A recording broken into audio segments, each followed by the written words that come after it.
प्रणम्य शिरसा देवं गौरीपुत्रं विनायकं भक्तावासं स्मरे नित्यम् आयुष्कामार्थसिद्धये। प्रथमं वक्रतुण्डं च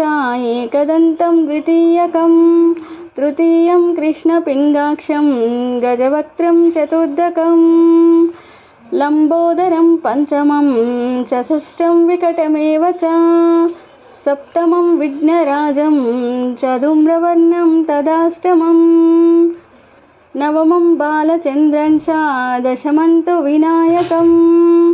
एकादशं गणपतिं द्वादशं तु गजाननं द्वादशैतानि नामानि त्रिसन्ध्यं यः पठेन्नरः न च विघ्नभयं तस्य सर्वसिद्धिकरं परं विद्यार्थी लभते विद्यां धनार्थी लभते